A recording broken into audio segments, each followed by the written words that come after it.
Americans for Safe Access is celebrating our 23rd anniversary.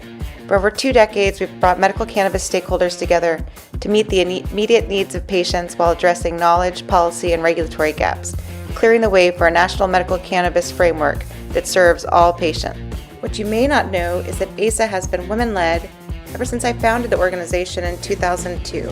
For our 23rd anniversary, I've created this series where I've interviewed women who have taught me everything I know about medical cannabis. My goal is to share the inspiration that these women have brought to my life with new and seasoned advocates alike. So I'm honored to present the women who crush, the women who get shit done.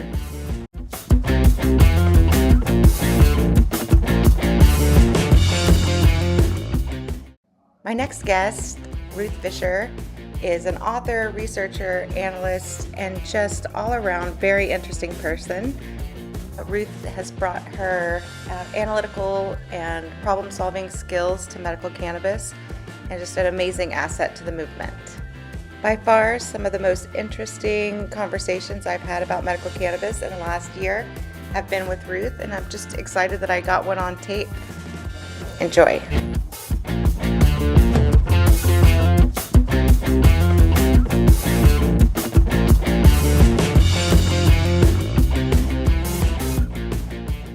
How are you doing? I'm great. How are you? I'm good. Thank you so much for taking time to help me with this project. It's such a pleasure to be here. Thank you for inviting me. Yeah, this is so fun. It turns out that it just happens that most of the people I work with are women. And so when I saw Go figure. Women's History Month, I was like, okay, fine, I'll use that. And what's funny is that really this project of me recording is what I'm doing during Women's History Month. And I'm just going to take over April by releasing these in April. So pretty fun. Nice. So it's been so great getting to know you. I would love, just to start with telling us how you got started into cannabis. Well, I knew nothing about cannabis, less than nothing, if that's possible. And Misinformation is less than nothing. So what? misinformation is less than nothing. So Yes, it is. And I was yes, way less than nothing. My brother has a lot of pain. And one of his doctors at some point has said to him, I think cannabis might help you with your pain, but I can't give you any guidance. So he was left there on his own. He started playing around with it, working with it. And at some point he came to me, he said, I'm using cannabis. And I'm like, really? And he's like, and it's helping me with my pain. And I was really surprised. I'm like, really? And he said, but I have no idea what I'm doing. And I think if I knew what I was doing, I'd be getting better effects from it. So can you help me figure this out? And I have a long background in research, market research, information research, and healthcare, deep background in healthcare. So it was pretty natural for me to, him to turn to me to be able to help. So as I said, I was very misinformed, but at that moment, all I could think of was he had been on a very long journey with his pain. And I thought, finally, there's something I can do to help. And so that's really all I cared about. So I said, okay, we're going to figure this out. So I jumped in and I just started reading and trying to understand it. And I started feeding him little tidbits. And he said, this is working. And he said, he's an engineer. And at some point he said, we got to find a way to help other people navigate this journey better than we have been able to do. So we decided we would create a technology, a tracking app to help people understand kind of which products are they using, how are they working, how are they helping, which other or different products or doses or whatever might be able to help them better. So we designed this whole technology. Unfortunately, in order to be able to understand whether or not a product is working, you actually need to know what's in the product, which means you need the lab tests. And this was back in 2018 or so. And at that time, nothing was available. And it's just kind of sort of starting to get there now.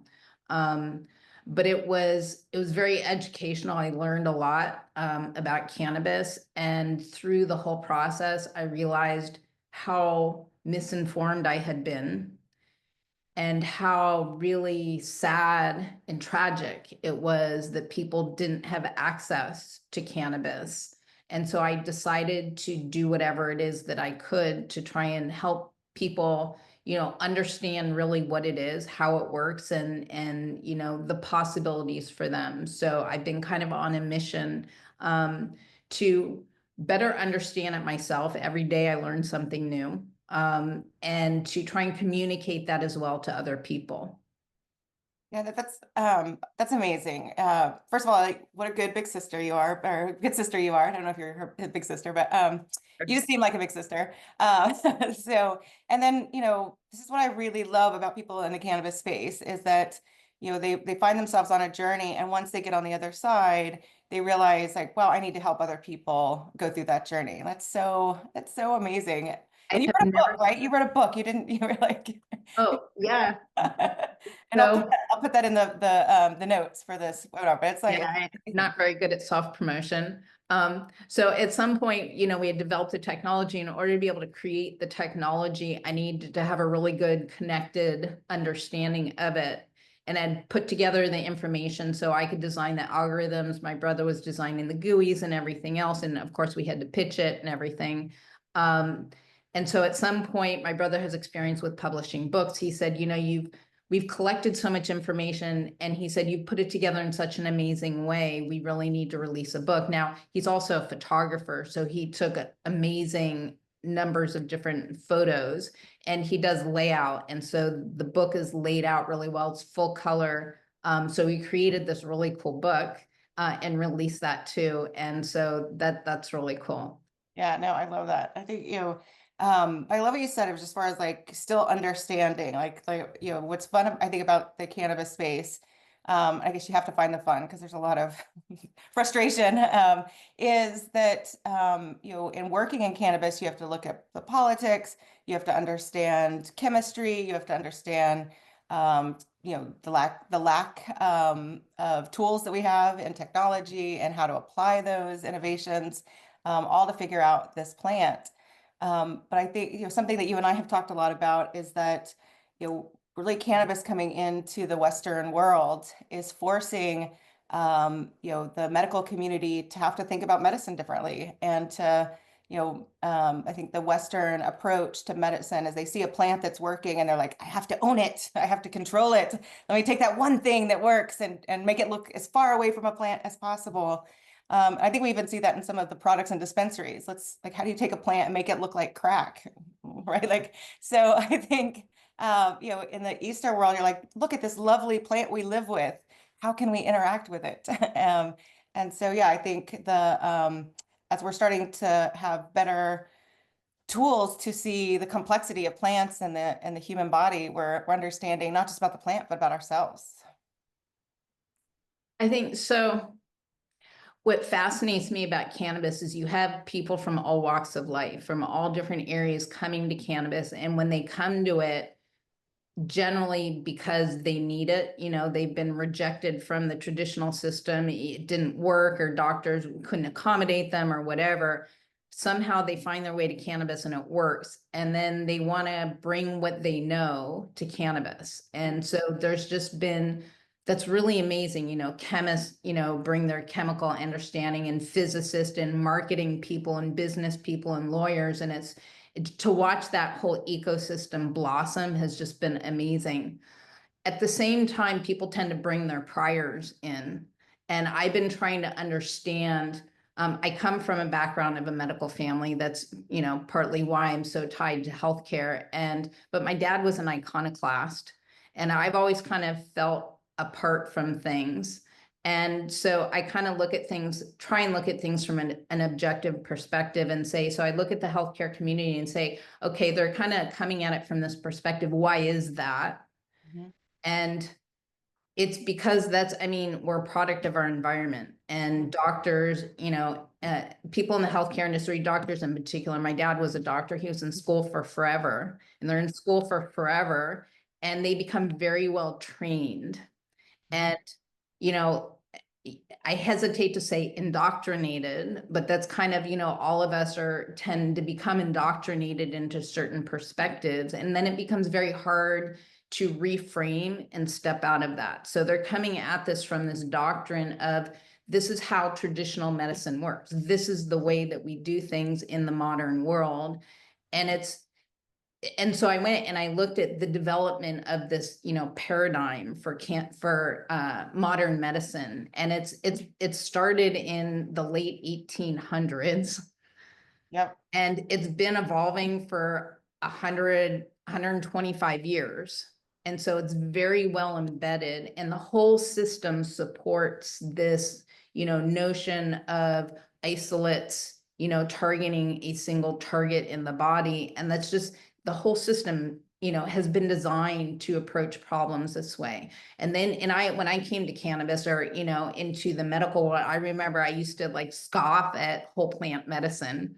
I'm like, yeah, that's just primitive, Yeah, yeah. And that's kind of one of the new worlds that I've been open up to since I came into cannabis, and trying to, separate myself out and just say, okay, what's the best way to go about doing this? But that's a really hard thing to do. And most people don't do that. They don't necessarily kind of recognize that dynamic.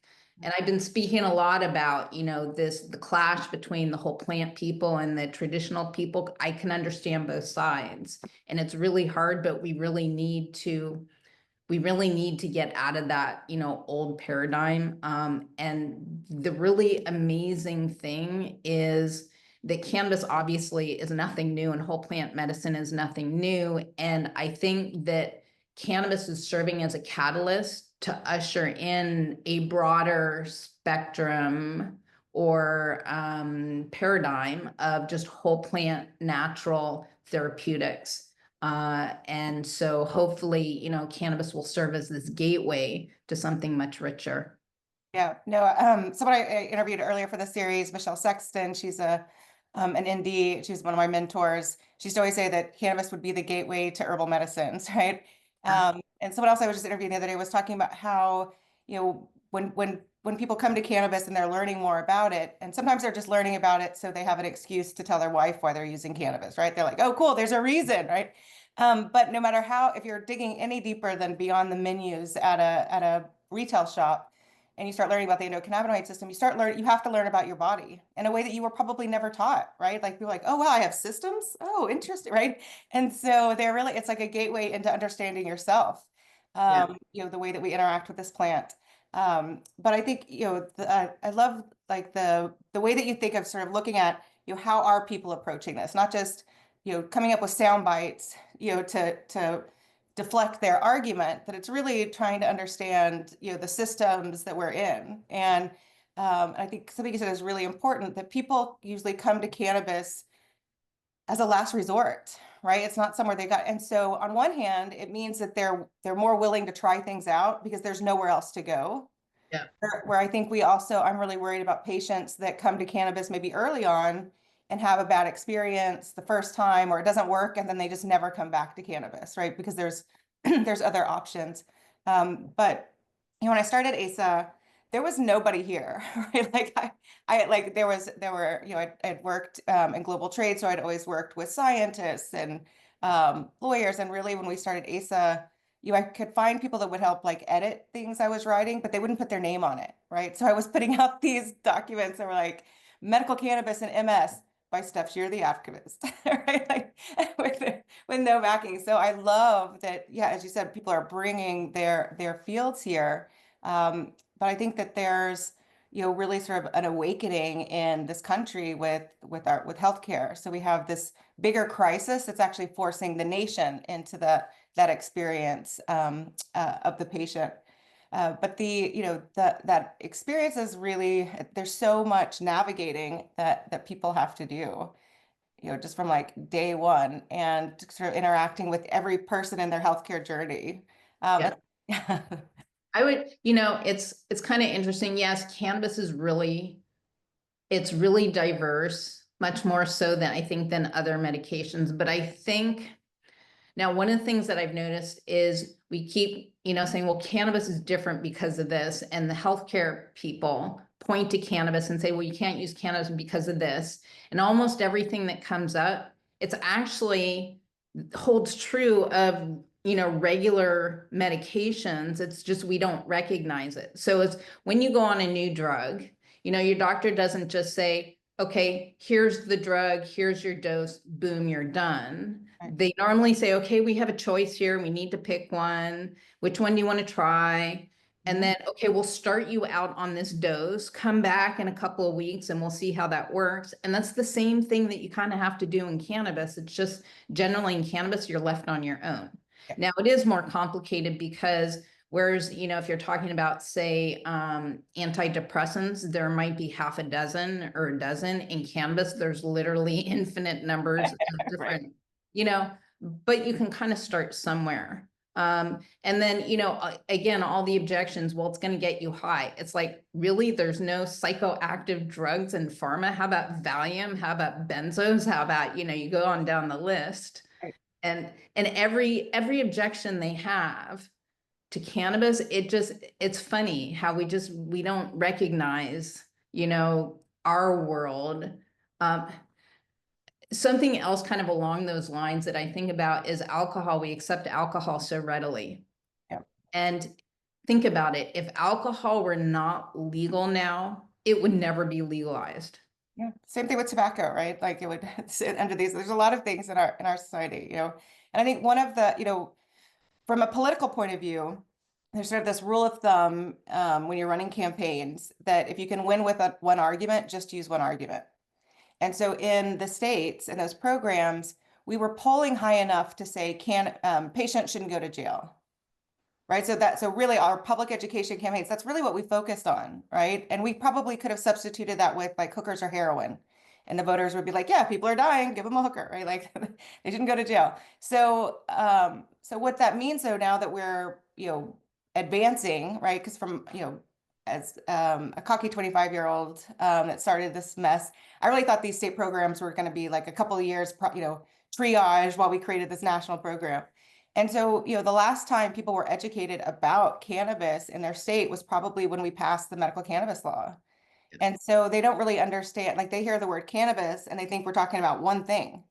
And so to ask them to like dive into the nuances that the adult use aren't serving us, it's really challenging. And part of it is our own fault, right? We're like, that was when we were doing the most education.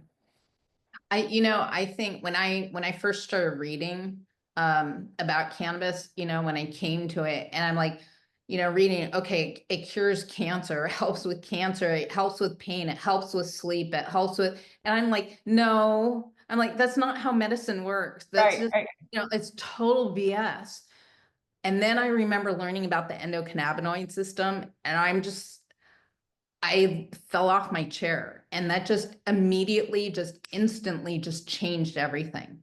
Yeah, And and so I think that it starts with that. no, absolutely. And I think that I mean, it answers so many questions and not in a sort of foo-foo wellnessy way. It's like, no, of course there is of course there's a system in your body that regulates all this stuff, right? And so many disease states interact with that, right? It's so and maybe it's too simple, right? But I think from the Western point of view, I think it's a little hard to grasp when you're, trying to make new chemicals to save the world, that here's this plant that serves the purpose of both polypharmacy or multiple medications and multi-module, two things that scientists have a really hard time figuring out, Yeah. I think, one of the big issues that took me a really long time to figure out is, wait a minute, if there's this system in our body that's so fundamental, why are we just discovering this now? It's like just discovering the heart or just discovering the brain. And I had a really hard time with that. And it's really, really humbling.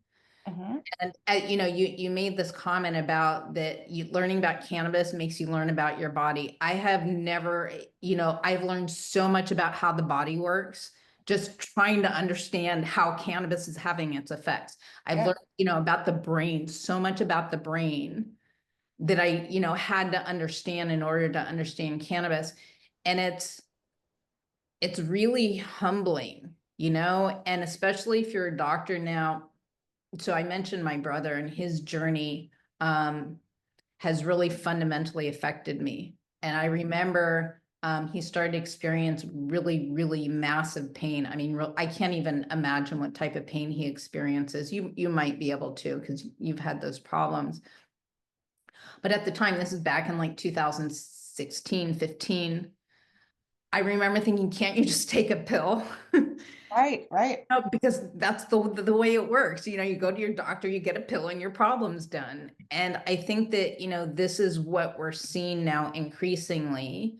And people are getting these complex problems, and they're going to their doctors, and medicine just can't help them. And you have so many people out there who are not being helped. And these were, I think, my sense is, all the first people in cannabis, because, and their doctors aren't, their doctors like, sorry, I'm done. There's nothing more I can do. And the patients are like, I've got nothing to lose at this point. They told me this thing would make me an addict, but I have nothing to lose. Right. And I think that's how they're getting into cannabis. But kind of the whole thing here is really, as a society, understanding that we know less, way less than, we probably think we do, or at least that a lot of people are telling us that they know. And again, coming from a medical family and thinking, having thought that I understood kind of the healthcare community, it was really eye-opening and humbling. And Yeah, I mean, a lot of people aren't ready for that. yeah, I mean, think about, I mean, remember a few years ago when they told us Pluto wasn't a planet? I was like, what? I can't use the acronym to say the planets anymore? Right? Like you're right, that really something that fundamental, right? We actually don't know what's in our oceans, right? We haven't even, right? So, it is, you have to give people space for their mind to be blown. And I find that often when I do a presentation, when I get to the Q&A, everyone's just like, you're just staring at me. I'm like, I'm sorry, any questions? I'm like, wait, what? And so I think yeah, as a society, we have to give people that room and be gracious about it. Like just because as you learn things in cannabis, it's funny because I feel like when I meet people like that, a lot of them are really cocky, right? Like really like evangelical or and I say, you know what, 2 years ago you didn't know this. So stop yelling at them for not knowing it, right? Because we all came on that journey. I mean, my neurologist I feel like saved my life. Like, this little old man, he didn't know what he was talking about. Same experience your brother had. He said, like, you're 6 months from dialysis if you stay on these medications. If I go off the medications, I'm bedridden. So he's like, go find pot. So, and for me, I knew that, not everybody had a friend who listened to reggae. I mean, that's how I found my medicine and came on this journey. But yeah, like, the other thing that I think is it's scary to realize that the people around you don't know anything, right? Like that's actually really scary. And for me, um, even though I was having this experience with doctors having such a hard time diagnosing me and figuring out what was happening and then trying to treat me, in the back of my mind, I think I knew this, but as you start researching cannabis and sort of where we are in medicine, we actually don't know what these diseases are. Like that is really the scary part that no one wants to admit. Like doctors don't know what complex epilepsy is. They don't know Right. what MS is. They don't know what Alzheimer's is. They don't know what dystonia is. They're just like writing down symptoms and gathering them in groups and identifying them, right? Nobody's fixing these problems. They're just right now it's like we're subjects of an anthropologist or even an archaeologist, right? Like just categorizing our bones and putting us in categories. So. Yeah, I think that the medical community needs to have more humility, because everything, at least from my perspective and my experiences, they tend to suggest that they know so much. Yeah. Or And we also put that on them as well. Like we also, a lot of, yeah, we just want an answer, right? Like what my doctor said, right? Okay, right. cool. And I think part of it is just being more active in our own lives. I think, just as becoming, having a complex disease that doctors don't understand, I really had to be my own patient advocate. And I don't know if not everybody approaches things that way, right? I've always been stubborn, and a little iconoclastic myself, right? That I'm willing to say, like, actually, no, there are no lesions on my brain. I don't have MS. Keep looking, please keep looking. That's not it. And if I would have just said, okay, along the way, I would have fibromyalgia, I would have MS, I would have all these Right. diseases. Right. Um, I think a lot of kind of what we're experiencing, our society is like in such a transitional state in so many different ways. Now, maybe societies are always in transitional states, but the medical system used to be very paternalistic. Mhm. And, it's like I tell you what the doctor, I tell you what to do, and you as the patient just go home and do it. And patients didn't question the doctor. And that was the system. It was kind of imposed on people. And a lot of younger people today are much more empowered, I think, because maybe they hadn't been exposed to it that much. It's like I meet people who, I had one young guy say, I really don't understand the stigma of cannabis because he grew up in a world where it's always been legal. Yeah.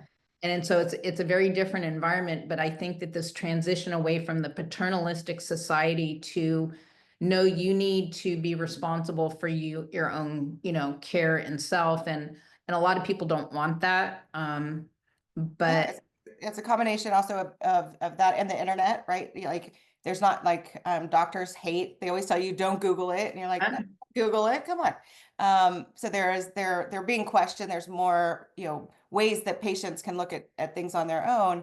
But there's also, we're a transient society. Like the paternal, my grandparents, they went to the same doctor when they were kids, that saw their kids, right? That they like were, and then the doctor's kids were at their bedside when my grandparents died, so even that relationship isn't possible these days. yeah, yeah, yeah, so the doctor-patient relationship, I've kind of been studying this for quite some Of time. course And you have.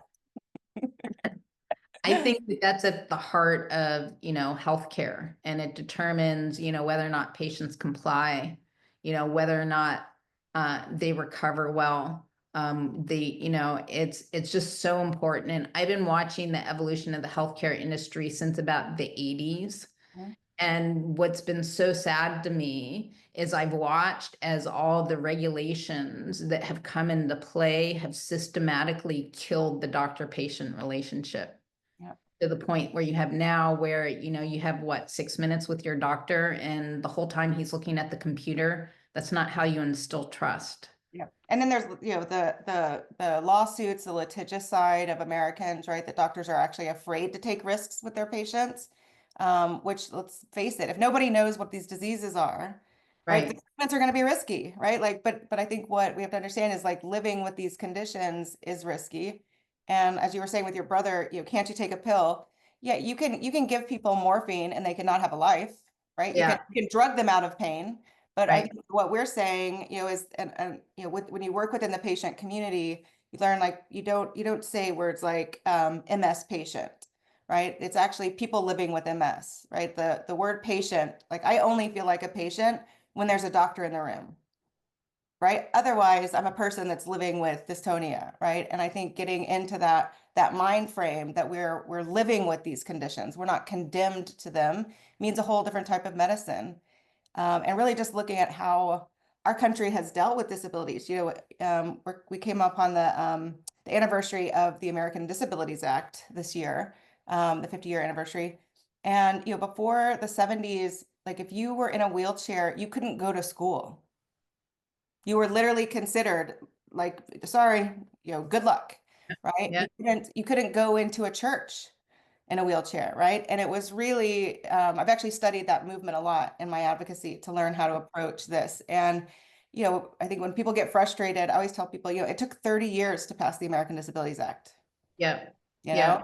know? It's not, and think about like how we view the sick. And now with what's interesting, I think with almost everyone has a chronic disease now, Yep. right? A third of the population lives with chronic pain, and that number is getting higher.